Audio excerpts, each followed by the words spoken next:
오늘 주시는 하나님의 말씀은 사도행전 19장 19절에서 22절까지의 말씀입니다. 제가 한 절, 여러분들이 한 절, 그리고 마지막 절은 함께 교독하겠습니다. 사도행전 9장 19절에서 22절까지의 말씀입니다. 음식을 먹음에 강건하여 지니라. 사울이 다메섹에 있는 제자들과 함께 며칠 있을새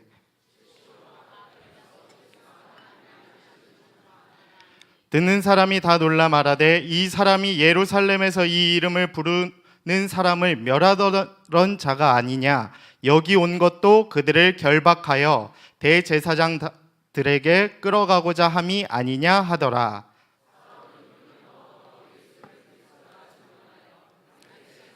유대인들을 당혹하게 하니라. 아멘. 네, 오늘은 절망의 끝자락에서 다가온 선교라는 제목으로 하나님 말씀 선포하겠습니다. 아름다운 밤입니다. 이런 밤 참 잊지 않고 또 보고 예배 가운데 나오시고 또 저녁 예배 가운데 나오신 여러분을 축복합니다. 많은 은혜를 누리시고 또 선교에 대한 마음을 누리시고 돌아가실 수 있는 오늘 밤이 되기를 간절히 원합니다. 최근 3년 사이에 하나님의 은혜로 우리 목양교회는 이렇게 선교에 대한 관심과 헌신이 폭발적으로 성장하였습니다. 그래서 앞으로도 우리 교회를 사용하실 하나님의 선교의 역사를 더욱더 기대하며 이제 살아가실 수 있는 우리 성도님들 되기를 간절히 바랍니다. 저는 오늘 선교가 무엇인지에 대해서 하나님께서 주신 마음을 가지고 사도 바울에 대한 이야기를 통해서 이렇게 말씀을 선포하도록 하겠습니다.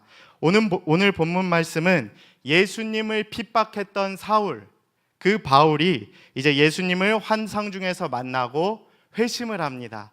그래서 내가 이전에는 핍박자였지만 이제는 전도자로서 하나님의 복음을 전하겠다. 그래서 선교를 시작하는 모습이 등장하는 겁니다. 그래서 이 말씀을 통해서 우리가 오늘 선교가 무엇인지, 그리고 우리가 어떤 마음을 가지고 선교해야 하는지 그 마음을 나눌 수 있었으면 좋겠습니다. 먼저 선교란 무엇인가? 20절에 보면은 선교는 복음을 전파하는 것이라고 나와 있습니다. 내용적인 측면에서 선교는 복음을 전파하는 것이지요. 오늘 말씀에서는 복음을 예수가 하나님의 아들이라고 나타내고 있습니다. 이는 우리가 잘 알고 있는 요한복음의 말씀과 같이 하나님이 세상을 이처럼 사랑하사 독생자를 주셨으니 이는 그를 믿는 자마다 멸망하지 않고 영생을 얻게 하려 하심이라. 그리고 영접하는 자 곧 그의 이름을 부르는 자들에게는 하나님의 자녀가 되는 권세를 주셨으니, 복음을 모르는 사람들에게 나아가서 위의 말씀들을 선포하고 그리고 이 말씀들을 전하는 것, 그 말씀들을 전하는 것, 선포하는 것이 바로 선교라는 것입니다. 잘은 모르지만 사도 바울도 같은 말을 하셨을 것 같아요. 예수님께서 하나님의 아들이시다, 단순하게 복음을 선포한 거죠. 담대하게 내 능력이 아니라 하나님의 말씀을 가지고, 하나님의 능력을 가지고 그 말씀을 선포할 때에 많은 사람들이 하나님께 나아오고 선교의 역사가 일어났을 것입니다. 예수님을 만나면 복음을 전하고 싶은 게 당연한 것이지요. 우리가 맛집을 다녀오면 주위 사람들에게 그곳에 대해서 안내를 해주잖아요. 그리고 같이 가고 싶고 손잡고 거기에 가고 싶고, 그런 것과 같은 원리입니다. 교회가 존재하는 이유는 무엇입니까? 그리고 그리스도인이 이 세상에 존재하는 이유는 무엇이라고 생각하시나요? 바로 복음을 전파하기 위함입니다. 우리는 그 존재 자체가 선교를 위함으로 지음받음을 받았기 때문입니다. 이 단순한 명령인 선교를 우리는 너무 어렵게 생각하는 것 같습니다. 그래서 너무 어려워서 선교를 하지 않는 것 같아요. 뭔가 성경에 대해서 굉장히 많이 알아야만 선교를 할 수 있는 것 같고, 그 다음에 교회를 오래 다닌 사람만이 선교를 할 수 있는 거 아닙니까? 라는 질문을 던지기도 합니다. 그러나 우리 모두는 선교의 도구입니다. 믿는 자들이 즉시 행해야 할 사명이 있다면 바로 선교인 것입니다. 사도 바울도 이렇게 얘기했죠. 차라리 내가 더 빨리 죽을 수 있었으면 좋겠다. 왜냐하면 주님을 만날 수 있기 이지 않냐. 근데 내가 이렇게 살아있는 이유는 복음을 전하기 위해서다라고 이야기를 하죠. 그렇습니다. 우리가 지금 이 세상에 살고 있는 유일한 이유, 그리고 하나님께서 우리를 택하여 구원하신 이유는 우리를 통해서 그리스도가 하나님의 아들이심을 증거하기 위함, 바로 선교 때문이라는 것입니다. 여러분들도 목양교회 얼마나 좋습니까? 아주 선교의 장이죠. 마음만 먹으면 선교를 하는 일이 너무 즐겁고 좋은 교회입니다. 그래서 국내 선교, 또 해외 선교, 미션 캠을 통해서 이 귀한 하나님의 선교 사역에 귀하게 쓰임 받을 수 있는 여러분 되기를 간절히 소망합니다. 그럼 두 번째로, 선교는 언제 해야 하는가? 이제 선교가 무엇인지 우리가 알았는데, 그럼 선교는 언제 해야 합니까? 20절에 보면 선교는 뭐라고 나와 있죠? 즉시 해야 합니다라고 나와 있습니다. 시기적인 측면에서 선교는 즉시 해야 된다라고 하는 것입니다. 이는 사도 바울이 회심하는 순간부터 바로 그리스도의 복음을 전하는 일에 매진한 것을 나타내고 있습니다. 왜 그랬을까요?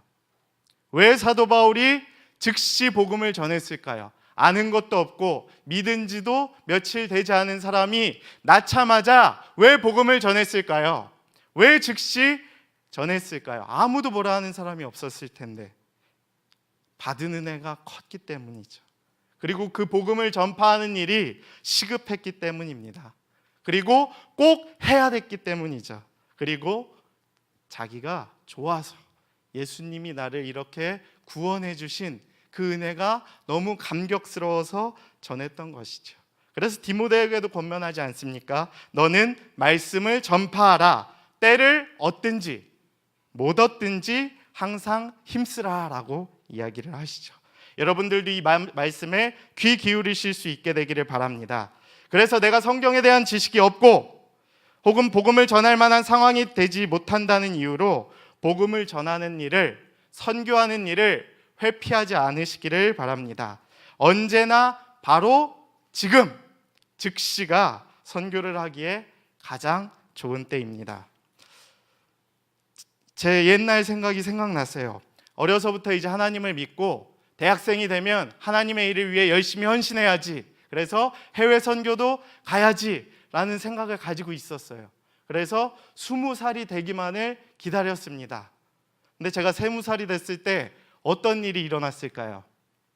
하나님의 일을 위해 쓰임받을 수 있게끔 상황이 열렸을까요? 아니었습니다. 저는 그때 대학 수학 능력 시험을 4번 치르게 됐어요. 와, 기가 막히죠. 안 그럴 것 같이 생겼는데 저도 지금 놀랍습니다. 20대 초반에 싸그리 다 날려버렸어요. 완전히.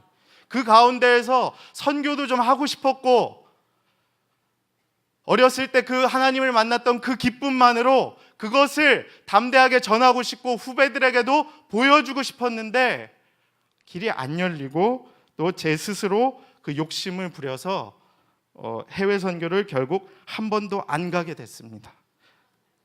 어찌나 후회스럽고 하나님께 죄송한 마음이 가득했는지 몰라요. 정말 죄송했어요.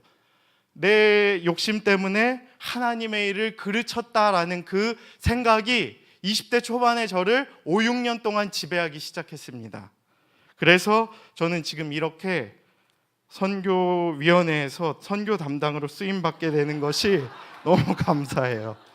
지금 2월 달부터 미션 캠에 빠져 있지만, 미션 캠에 지금 미쳐 있지만 하나님께서 이 기회를 주셨다는 것에 너무 감사합니다. 그렇기 때문에 여러분, 인생이 혹시 잘 안 풀리더라도 선교의 때를 너무 기다리지 마세요. 선교하기 위한 가장 좋은 때 기다리면 저처럼 영원히 못 갑니다.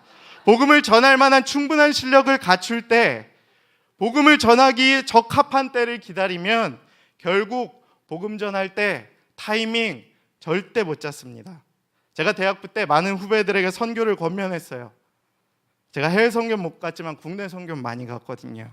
근데 그때마다 하는 대답들이 있어요. 우리 청년부 친구들이 있지만 한번 들어보세요. 저 취업하고 갈게요. 제일 많이 하는 대답이에요. 그리고 저 시험 패스하면 갈게요. 근데 얘네들이 과연 취업하고 시험 패스하면 선교를 갈까요? 그렇게 가는 경우를 거의 못 봤어요. 왜냐하면은 하나님의 그 선교에 대한 헌신이 없이, 신앙에 대한 경험이 없이 자기 일을 이뤘는데 하나님이 생각이 날까요? 안 나겠죠. 살아가면서 현실적인 문제들은 계속 오잖아요. 취업하면 회사 일 때문에 바빠서 못 가고, 회사 일 때문에 바빠서 못 가면 결혼해야 돼서 못 가고, 결혼하면 애 봐야 돼서 못 가고, 이런 식으로 계속 현실적인 문제가 있는데 언제까지 그 앞에서 나는 주저하고 있을 거냔 말이지요.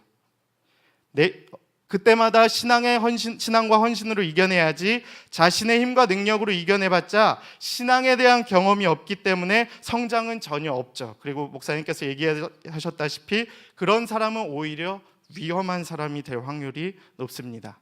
내일 나고야를 가는 청년 중에서도 이 취업과 시험을 앞두고도 믿음을 가지고 가는 청년이 있다는 소식을 제가 들었어요. 할렐루야, 축복합니다. 하나님께서 그 길을 반드시 열어주시리라 믿습니다. 가장 중요한 우선순위를 알고 믿음으로 행하는 청년인데 하나님이 그 인생 내버려 두시겠습니까? 선교를 통해 반드시 변화시키시고 이루시고 만들어 가실 것을 이렇게 믿고 나아가시기를 바랍니다. 그래서 요즘 유행인 욜로처럼 한 번뿐인 인생 즐기며 살자가 아니라 한 번뿐인 인생, 삶의 우선순위를 선교에 두며 살아가시기를 권면합니다. 그래서 고와 샌드, 가든지 보내든지 이 둘 중에 하나는 꼭 하실 수 있게 되기를 바랍니다. 가든지, 못 가면 보내든지. 보낼 수 있는 방법은 많잖아요. 그러니까 핑계대지 마시고, 후회하지 마시고 하나님의 일을, 선교하는 일을 즉시로 행할 수 있게 되기를 간절히 바랍니다.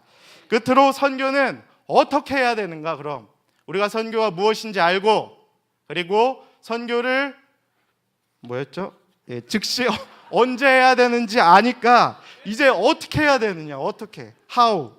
그래서 선교는 하나님께서 주시는 능력으로 하는 것이다. 22절에 보면 이제 누가 어떻게 하냐의 측면인데 하나님께서 주시는 능력. 그래서 22절에 보면 사울은 힘을 더 얻어 예수를 그리스도라 증언하여 다메섹에 사는 유대인들을 당혹하게 하니라라고 이야기를 하시죠.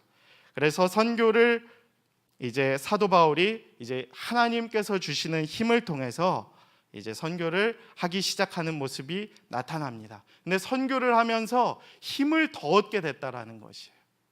내가 말씀을 전했더니 내 능력 이상으로 힘을 얻게 됐다는 거죠. 그 말이 무엇이겠습니까? 선교는 내 힘으로 하는 것이 아니라 누구의 힘으로 하는 것이다? 하나님의 힘, 하나님께서 주시는 능력으로 하시는 거다라는 겁니다. 선교를 하고 나서 많은 사람들이 이야기를 하죠. 뭐라고 이야기를 할까요?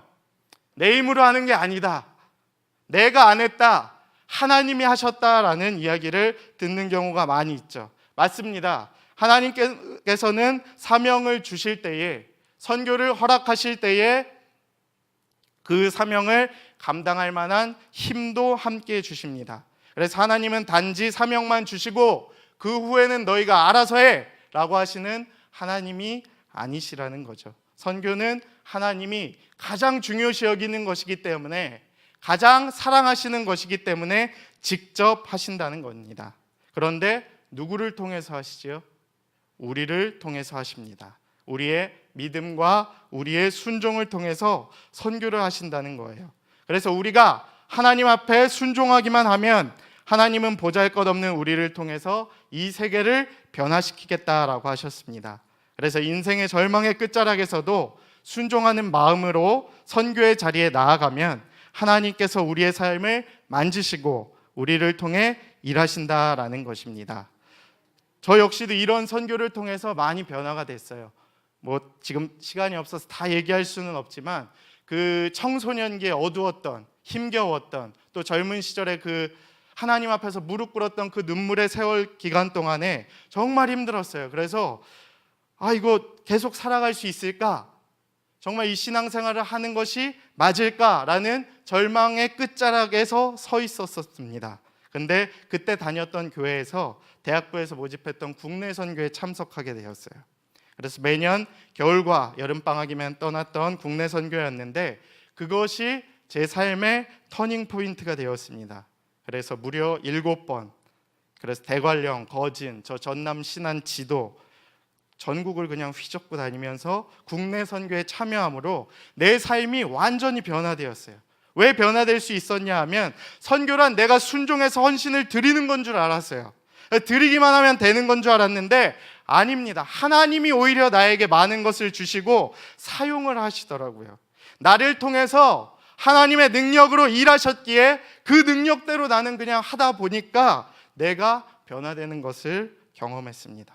선교를 통해 충성했더니 하나님께서 나를 사용하시고 나를 살리시는구나. 그래서 부족하나마 지금도 선교를 위해 헌신할 수 있는 이 상황이 너무너무 기쁘고 행복합니다.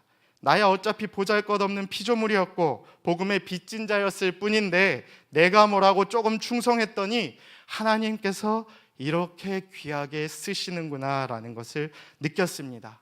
우리 하나님 이쯤 되면 얼마나 좋은 분이신지 아시겠지요. 그분의 만지심이 느껴졌었던 국내 선교였었던 것입니다. 절망의 끝자락에서 교회를 떠날까도 생각했었는데 그 가운데에서 선교를 통해 나를 붙드시고 나를 사용하시고 그 가운데 내게 생명을 불어넣으시고 나를 다듬어 가셨습니다. 그분의 일을 사용하심에 나를 사용하시면서 내 생명까지도 살리시고 나를 변화시키셨던 하나님의 역사입니다. 이 좋으신 하나님을 찬양하길 원합니다. 이 좋으신 하나님을 높이길 원합니다. 이 하나님이 나의 하나님이 아니라 여러분의 하나님이 되기를 원합니다. 선교, 가장 좋은 하나님의 일이죠. 하나님이 가장 기뻐하시는 일입니다. 이 일에 즉시로 또 깨닫고 동참하고 달려나가실 수 있는 여러분들의 삶이 되기를 간절히 소망합니다. 이 시간 다 함께 자리에서 일어나셔서 나의 가장 낮은 마음 함께 찬양하며 나아가겠습니다.